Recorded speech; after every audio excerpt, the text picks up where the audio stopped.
Here with PCMag.com. Welcome to The Convo. This is our ongoing series where we talk to the boldest mind in tech, science, and geekdom to kind of get at the big trends that will be shaping the future. And today we're going to be talking about catastrophe and also the survival of civilization itself. Now, technology has undoubtedly been a positive thing for the world, which is actually kind of strange when you consider that the technology we have today could destroy the whole world. But it hasn't happened yet. Maybe that means that deep down humans are actually basically good, or maybe it means that we've just been lucky. Who knows? So that's why I'm glad to have my guest in today, Max Brooks, who many of you will recognize as the author of the best-selling collections of zombie lore, The Zombie Survival Guide, and World War Z. But now Brooks has taken on a new role as a non-resident senior fellow with the Atlantic Council's Future Warfare Project, which studies how war will evolve over time. Hello, Max. Thank you for joining us today. Thank you, Evan. Good to be here. Great. Now, we're going to be talking about war and civilization, and maybe we'll throw some zombie stuff in there, too. Now, we also want to hear from you, the audience. So drop your comments into Facebook. Social Pete is manning the feeds, and he'll be keeping it neat. We'll read your questions later in the show. All right. So, Max, how does someone go from being a writer, going from being a comedy writer to writing about zombies to then working with the Atlantic Council? Well, as far as being a comedy writer, I think I was just sort of miscast. I think that I was in the wrong position. They wanted Mel Brooks Jr., and instead they got Max Brooks, and they were very disappointed in that. I was writing about zombies before I got my first job at Saturday Night Live. My first book, Zombie Survival Guide, actually was written in the 90s, and I just stuck it in the drawer. Yeah. And as far as the Atlantic Council, they found me. I was asked to speak at one of their future forums, and I must have said something they liked, because right afterwards they offered me a fellowship. Now, I'm just reading up on a bit about this Art of Future Warfare project that they're working on. One of their goals is actually to foster a relationship between the Los Angeles entertainment communities and between Washington, D.C. Do you see the goal as more to give the Defense Department a voice in the creative world, or vice versa, that the creative world can help out the Defense Department, or both? Well, I think we're trying to get back to the kind of principles that made us a superpower. And if you look at World War II, Hollywood wasn't just some sort of insular, masturbatory circle of pure entertainment. It was also a way to educate the American people about the world they live in. You know, I mean, my mind still tries not to explode when I think that we've been in a 15-year war of ideals. And yet the idea factory of the world, America, has left this weapon sitting on the shelf. So basically what we're trying to do is be a bridge between the entertainment community and the other community that keeps the entire country safe. Now, if you were going to give some advice to DARPA or any other kind of like scientific research organization, what weapons or what capabilities would you most want them to develop that does not yet exist? Don't forget the people. I think the problem with technology is we look at it as a religion instead of looking at it as a tool for humanity. And, you know, you see this happening all the time. That one of my favorite pictures is of an early guided missile that struck a truck driver in its left ear. And that would be awesome had the war not been Vietnam. Right. So I think the over-reliance on technology is what gets us into trouble again and again and again. You know, right before Iraq, we had this wonderful buzzword called netrocentric warfare, which basically believed that foot soldiers, were going to be obsolete. That the idea if we could just network everything, eventually the Air Force and the Navy could just zap the bad guys from space. And the problem with that is we're still talking about people. And look what happened. We got bogged down in a guerrilla war in Iraq, and one that's still going on in Afghanistan, because instead of using technology, we are relying on it. Right.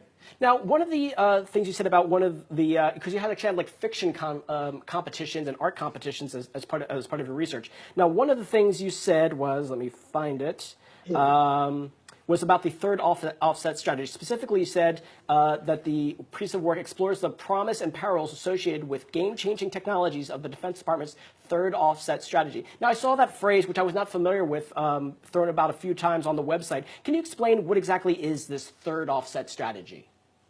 You know, I mean, the third offset strategy, basically what we're trying to do is trying to explore all the possibilities of technology and how they can be pitfalls, as well as parallel what's happening with us right now. I mean, I think sort of one example is automation. You know, I've read a lot about automation and how it's going to put a lot of people out of work, and yet all the articles I read never took it to that next level. There was one professor, I don't want to slander him, but he wrote this almost awesome article about how technology, automation is going to put hundreds of millions of people out of work and is essentially going to kill globalization, but then he ended it.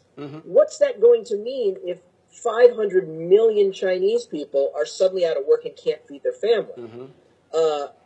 That's what leads to war. You know, wars don't just happen in a vacuum.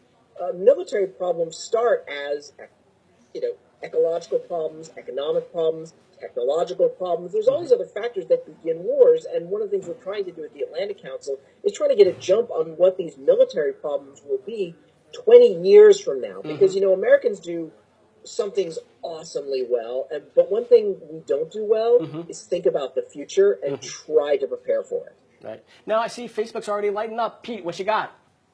One of our viewers is wondering how much do you spend thinking about time do you spend thinking about climate change, and do you think that like climate warfare would be a possibility? Climate warfare. Oh my God, of course. I mean, and this has nothing to do with the Atlantic Council. Back in '06, when I was doing a strategic studies forum at the Naval War College, we discussed climate change, and we used the example of Bangladesh. The whole country is about 3 inches above the ocean. All it takes is the ocean level to rise. Hundreds of millions of people who cannot feed their families. So then it becomes an economic problem. Then it becomes a religious problem, because if the West doesn't get a jump on this, who's going to feed these people? It's going to be the terrorists. And that happened, for example, in Pakistan when you had the floods. Whoever puts their name on that bag of rice has the loyalty of those starving people forever. So climate change creates social change, creates economic change, which then creates military change. And yeah, the Pentagon's already looking at it. You know, most Americans did not notice when Putin put a little Russian flag at the bottom of the North Pole. The Pentagon noticed. Because now, for the first time, you're going to have Arctic warfare. Because the polar ice caps melting means you finally have a Northwest Passage. Who's going to control that? So, Canadian Navy, I'm looking at you. Now, you're talking a lot about how to prevent warfare. Now, Steven Pinker came out with a book a few years ago, just noting how wars have all kind of just gone downhill, or there's been a lot less of them, at least wars between, you know, major countries with uniforms on. But there has been a slight increase in non-state actor sort of warfare and civil warfares, but even that's kind of gone down a bit. Do you think that there will ever be a major war between two major countries where the soldiers on either side are wearing uniforms, or do you think that's kind of going away? It's all going to be between civil and non-governmental agencies? Well, the thing is, I think you're always going to need standing armies as deterrents. You know, that's always possible. I think if Ukraine had had a very vibrant standing army, then Putin would not have misbehaved the way he did. But I do think that the wars of the future are going to be non-state actors. I think the problem after Vietnam was we looked at Vietnam as an anomaly. And then a generation later, we looked at Desert Storm as a return to normalcy. And the reverse was true. It was Desert Storm that was the anomaly, and it was Vietnam that was going to be the norm. And I think the sooner we adopt guerrilla warfare, counterinsurgency tactics, and stop thinking as war as Army A and Army B, I think a lot less Americans are going to come back missing legs. Facebook, what you got? Someone wants to know, what do you consider your chances would be in a global disaster? It depends on what the global disaster is going to be. Are we talking about a mega earthquake? Well, I live in LA, so we're pretty much ready for that. We're ready for fires. We're ready for floods. We're ready for Mel Gibson. I mean, LA is pretty much ready for anything that comes along. And when I say LA, I mean the citizens of LA, not the city. The city is Somalia in waiting. Whereas if I lived in New York, I would actually live in a functioning civilization. So right now, living in LA, I think I have to look to me and mine. Which weapons that are out there today that governments or terrorists have access to or are developing give you the most anxiety? You know, I think what really worries me, and is germ warfare, and I think this goes directly to the psychology of the American people. We don't do good middle ground.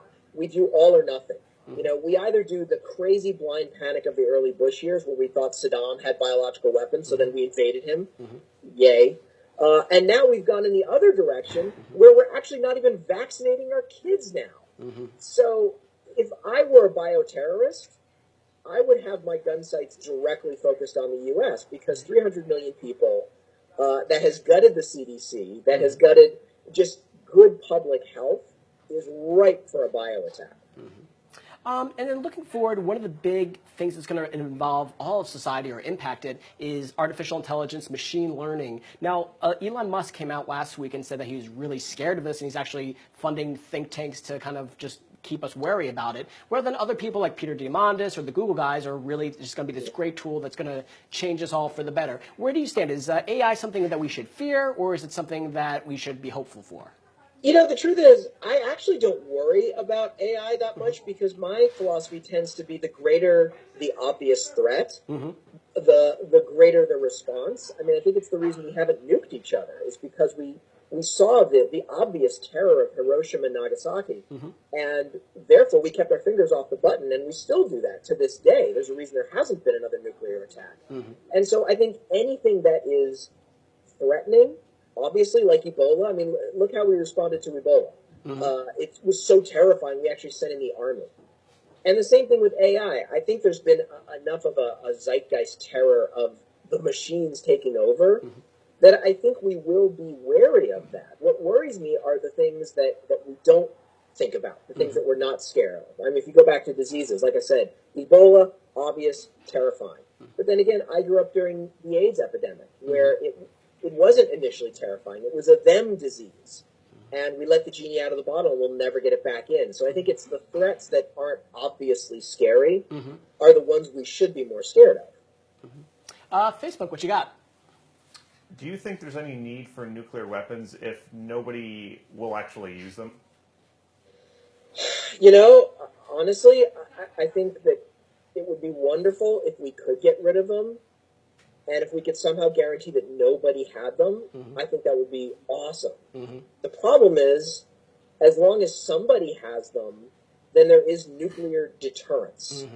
And the truth is, I'm not really worried about a nation state having a nuclear weapon. I'm not worried about Iran having a nuclear weapon because Iran can't nuke someone and then pick up and run away.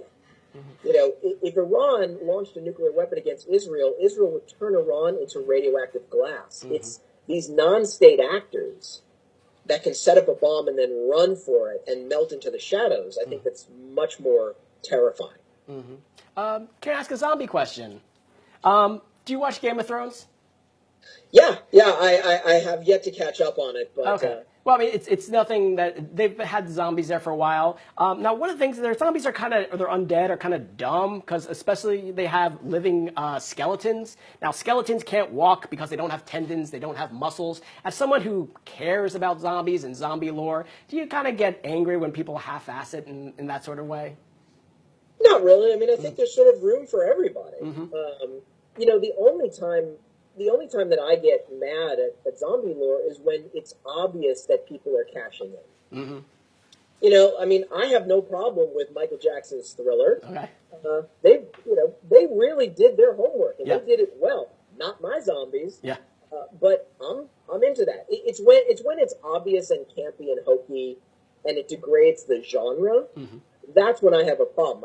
I don't think the White Walkers are dangerous to the zombie genre, and I have no problem with skeletons. I mean, look, I think the only problem with Game of Thrones is to defeat the White Walkers, particularly the skeletons, you need Ash from Evil Dead. Yes. I think he needs to do a little crossover, the Jetsons meet the Flintstones, and he needs to get into that world and roll them back. For sure. Facebook, what you got?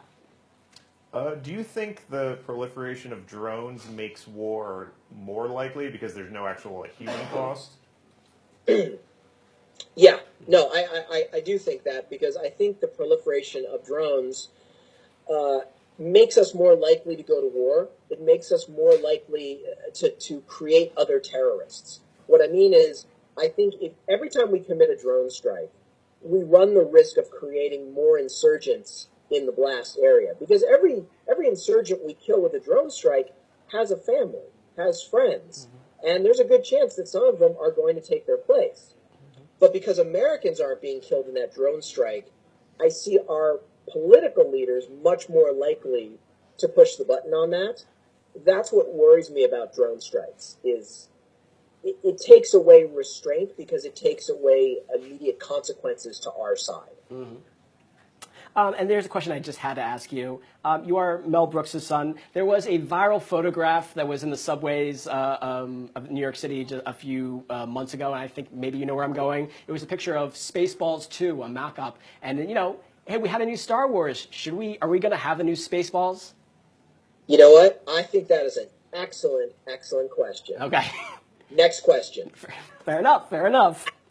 Well, I guess, what are you working on next? Are you going to keep with fiction, or do you want to do the policy stuff? What do you want to do?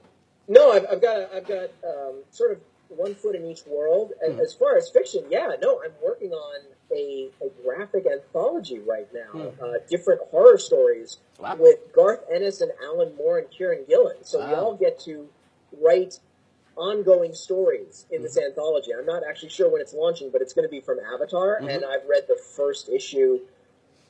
It's amazing.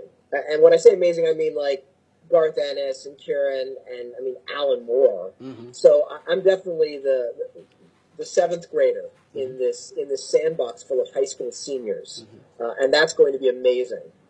And as far as the policy stuff, working hard with the Atlantic Council, and I've just accepted a non-resident fellowship at the Modern War Institute at West Point. Oh, wow. And that's a really heavy job, because what they're doing is basically being part of the giant military nervous breakdown we should have had after Vietnam.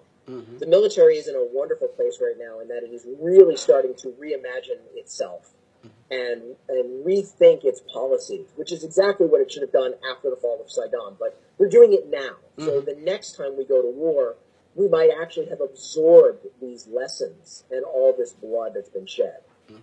Facebook, what else you got? Who are the most influential authors for you, and what were the books that really shaped you as a writer? Oh, God. Well, I think Tom Clancy, obviously, because Clancy was never in the military. He was like me. He was just a civilian wannabe. But he did his homework, and he based everything on real research. He finally buried that Ian Fleming macho crap and replaced it with hard science, hard data. And so when you walk away from a Clancy book, especially an earlier one like Red Storm Rising, you walk away educated as well as entertained. So even when I was 16 years old and I read it, I thought, that's who I want to be. I love that. I always love the works of Hunter S. Thompson, because he pulls no punches about his own generation and sort of, sticking their heads up their own asses and destroying everything they created.